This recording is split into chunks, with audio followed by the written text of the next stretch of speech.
अगर आप हमारे चैनल के रेगुलर व्यूअर्स में से हैं तो फिर आपको ये बात पता होगी कि मैंने मिसिंग व्यू के ऊपर एक सीरीज शुरू की थी, जिसमें मैंने अभी तक 5 क्वेश्चन सॉल्व करवा रखे हैं।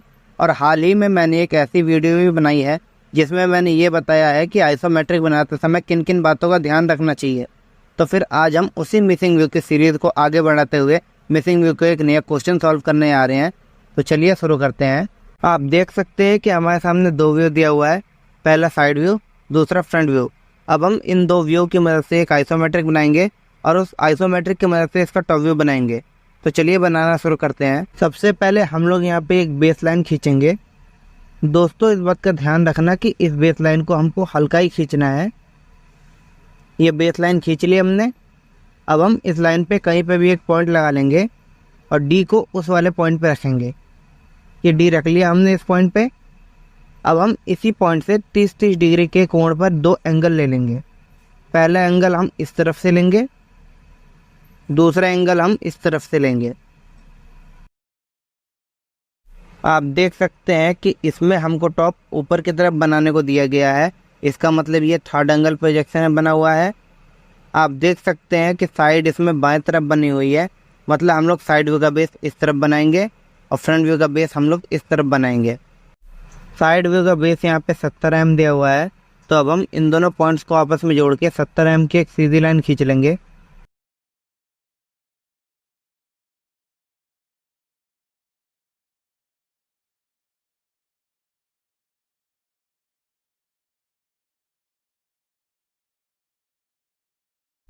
ये पहली बेस लाइन खींच ली हमने।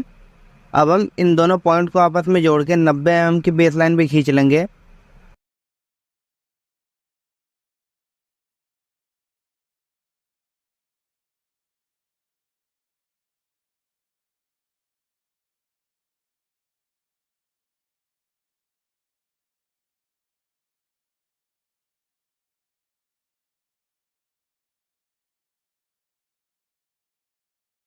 दोस्तों, आप देख सकते हैं हमने यहाँ पे दोनों बेस लाइन खींच ली है, लेकिन हमको इसकी हाइट भी बनानी है जो कि पैरेलल जानी चाहिए।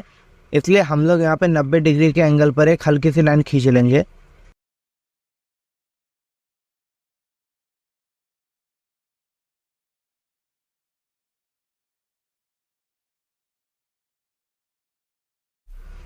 ये लाइन खींच ली हमने। दोस्तों, सबसे पहले हम लोग इसका साइड व्यू बनाएंगे, क्योंकि साइड व्यू में आपको हिडन लाइन दिख रही है और आइसोमेट्रिक में कभी भी हिडन लाइन नहीं बनाई जाती है। मतलब हमको खाली इतना दूर का हिस्सा ही बनाना है। तो चलिए बनाना शुरू करते हैं। इसकी टोटल हाइट आपको 60 mm दिख रही है। तो चलिए अब हम इस पॉइंट से इसकी हाइट 60 mm ले लेते हैं। अब हम स्केल को इसी लाइन के पैरेलल इसके लास्ट पॉइंट तक लेके आएंगे। ये स्केल आ चुका है लास्ट पॉइंट पे। अब हम इसकी हाइट ले लेंगे यहीं से 60 mm।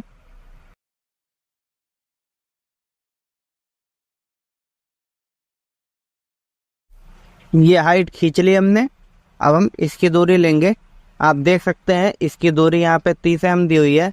तो अब हम स्केल को इसी लाइन के पैरेलल इसके लास्ट पॉइंट तक लेके आएंगे और वहाँ से इसकी लंबाई ले लेंगे 30 mm।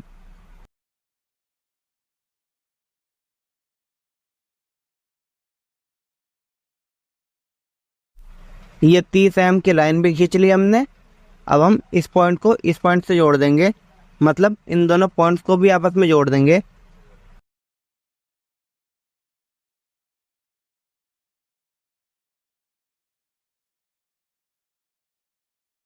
ये लाइन जोड़ दी हमने।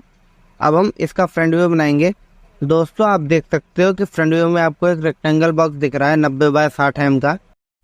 जो 90 mm का बेस आपको दिखाई दे रहा है वो हमने ये ले रखा है, और जो 60 mm की आपको हाइट ये वाली दिखाई दे रही है वो हमने ये ले रखी है।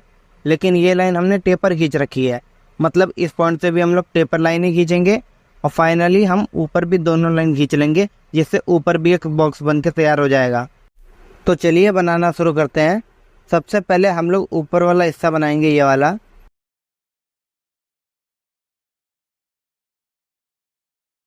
अब हम स्केल को इसी लाइन के पैरेलल इसके लास्ट पॉइंट तक लेके जाएंगे और वहां से भी एक लाइन खींच लेंगे 90 mm की।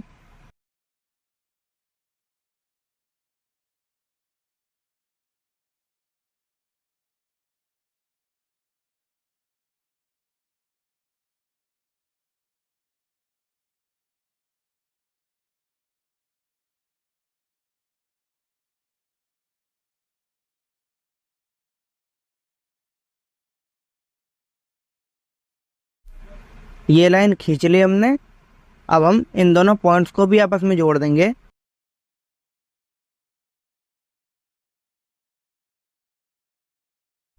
दोस्तों आप देख सकते हैं कि ये हमारा रेक्टेंगल बॉक्स बन के तैयार हो चुका है। दोस्तों इस बात का ध्यान देना कि जैसे हमने एक लाइन यहाँ से खींच रखी है, ऐसे ही हम एक और लाइन यहाँ से भी खींच लेंगे। आप देख सकते हैं इसकी लंबाई यहाँ पे 30 mm दी हुई है। तो चलिए अब हम यहाँ से 30 mm की एक सीधी लाइन खींच लेते हैं।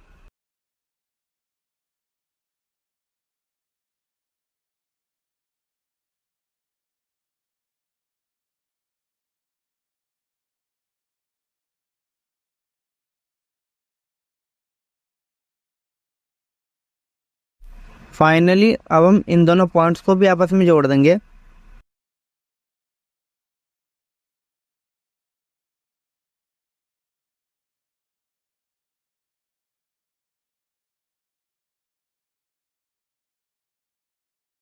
दोस्तों आप देख सकते हो कि ये हमारा फ्रंट व्यू बन चुका है, हमारा साइड व्यू बन चुका है और हमारा टॉप व्यू बन चुका है। खाली हमको फ्रंट व्यू का खाली ये वाला रेक्टेंगल बॉक्स बनाना बाकी है। दोस्तों आप देख सकते हो कि ये वाला रेक्टेंगल बॉक्स इसकी प्रोजेक्शन आ रहा है और इसकी लंबाई यहाँ पे 20 mm दी हुई है।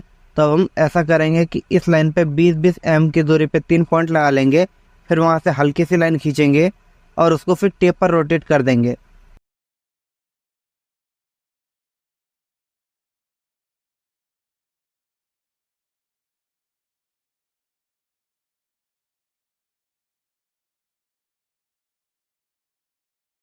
दोस्तों इस बात का ध्यान रखना कि ये जितना भी कंस्ट्रक्शन हम लोग कर रहे हैं वो आपको हल्की पेंसिल 4H से करना है। ये दोनों लाइन खींच ली हमने। अब हमें इन्हीं दोनों लाइन को टेपर रोटेट कर देना है। इससे ये होगा कि इन दोनों लाइन के बीच की दूरी बराबर रहेगी।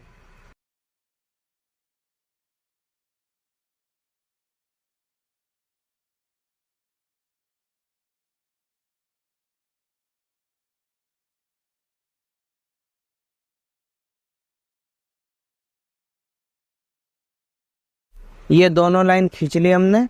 तो दोस्तों अब ध्यान से देखना, ऊपर की लंबाई आपको 50 mm दिख रही है, लेकिन नीचे की लंबाई 90 mm दी हुई है। मतलब ये वाला यहाँ से 20 mm छोड़ के बना हुआ है और ये वाला यहाँ से 20 mm छोड़ के बना हुआ है। तो अब हम ऐसा करेंगे कि ऊपर 20 mm की दूरी पे पॉइंट लगा के एक सीधी लाइन खींच लेंगे। ऐसे ही हम इस तरफ से भी कर लेंगे और फाइनली जो बीच में रेक्टेंगल बॉक्स बनेगा हम उसको डार्क कर देंगे।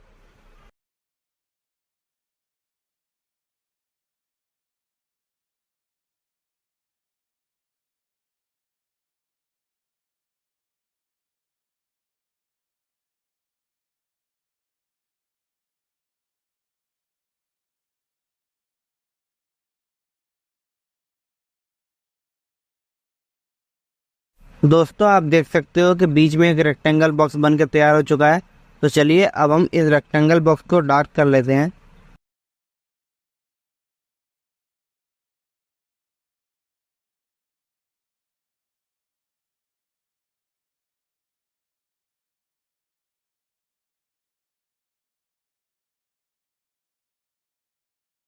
दोस्तों आप देख सकते हो कि हमने ये रेक्टेंगुलर बॉक्स बना लिया है। लेकिन दोस्तों इस बात पर ध्यान देना कि ये एक 3 डायमेंशनल व्यू है। मतलब हमको इसकी गहराई भी दिखानी होगी। इसकी गहराई हमें बताएगी कि ये कितना अंदर तक गया हुआ है। मतलब हमको इस लाइन से भी एक टेपर लाइन खींचनी होगी जो कि इस लाइन के पैरेलल जाएगी।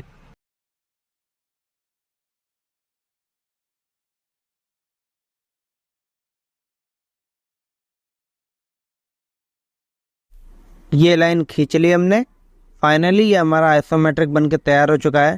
तो चलिए अब हम लोग साइड व्यू के प्रोजेक्शन टॉप व्यू की तरफ और फ्रंट व्यू के प्रोजेक्शन भी टॉप व्यू की तरफ ले लेते हैं और फिर जल्दी से इसका टॉप व्यू बना लेते हैं। दोस्तों आप देख सकते हैं हमने साइड व्यू के प्रोजेक्शन टॉप व्यू की तरफ ले लिया है। हमने फ्रंट व्यू के प्रोजेक्शन भी टॉप व्यू की तरफ ले लिया है। तो चलिए अब हम देखते हैं कि टॉप व्यू में हमको क्या क्या दिखाई देगा। टॉप व्यू में हम लोग ऑब्जेक्ट को ऊपर से देखेंगे।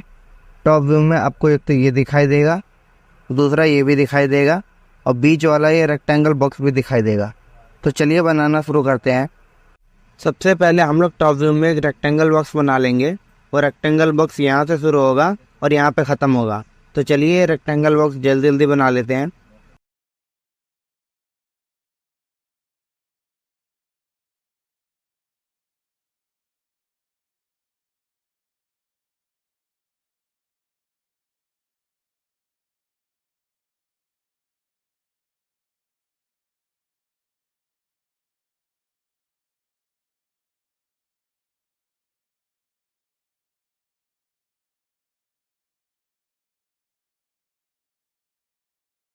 तो दोस्तों आप देख सकते हो हमने रेक्टेंगल बॉक्स बना लिया है। अब हम लोग टॉप व्यू का ये वाला हिस्सा बनाएंगे। आप देख सकते हैं टॉप व्यू में यहाँ से एक लाइन जा रही है, इसकी प्रोजेक्शन ये आ रही है, मतलब हम लोग यहाँ से एक डार्क लाइन खींचेंगे।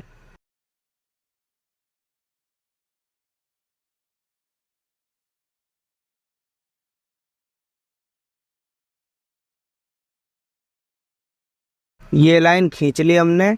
दोस्तों इस बात का ध्यान देना कि ये वाला रेक्टेंगुलर बॉक्स आपको बड़ा दिखाई दे रहा है, लेकिन टॉप से देखने पर ये आपको छोटा ही दिखाई देगा, क्योंकि ये बॉक्स आइसोमेट्रिक में तिरछा बना हुआ है, लेकिन ऑर्थोग्राफिक में हमको इसको सीधा ही बनाना है। तो आप देख सकते हैं इसकी प्रोजेक्शन ऊपर यहाँ आ रही है और इस वाले की प्रोजेक्शन यहाँ आ रही है। तो हम पहले यहाँ से 2 हल्की लाइन खींचेंगे और फिर यहाँ से भी हल्की लाइन खींच के एक रेक्टेंगुलर बॉक्स बना लेंगे।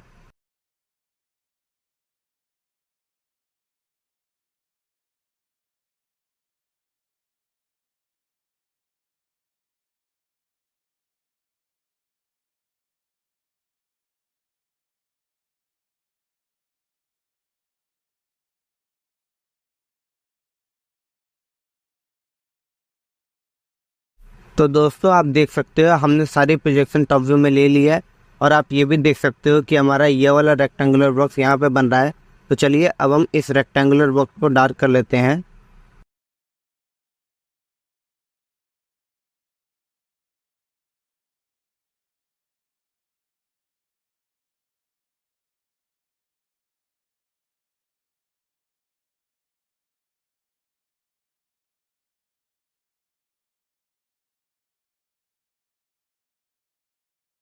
ये रेक्टेंगुलर बॉक्स बना लिया हमने। दोस्तों इस बात का ध्यान देना, अगर आप इस ऑब्जेक्ट को टॉप व्यू से देखोगे तो इसकी गहराई कितनी है ये आपको पता नहीं चलेगी, इसलिए हमको इसकी गहराई हिडन लाइन से बनानी पड़ेगी। तो पहली हिडन लाइन हम लोग यहाँ से बनाएंगे, दूसरी हिडन लाइन हम लोग इस पॉइंट से बनाएंगे।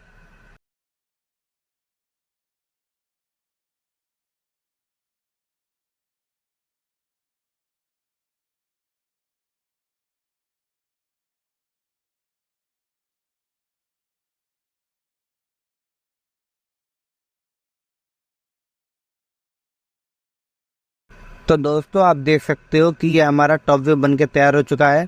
तो चलिए अब हम टॉप व्यू में भी कुछ डायमेंशन शो कर देते हैं। दोस्तों आप देख सकते हो हमने टॉप व्यू में भी कुछ डायमेंशनिंग कर दी है। फाइनली ये क्वेश्चन हमारा यहीं पे कंप्लीट होता है।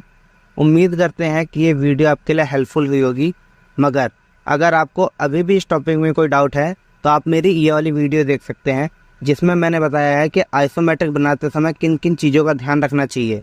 और अगर आपको फिर भी कोई डाउट बचे तो आप हमें कमेंट बॉक्स में कमेंट कर सकते हैं। तो फिर मिलते हैं अब आपसे अगली वीडियो में, तब तक के लिए धन्यवाद।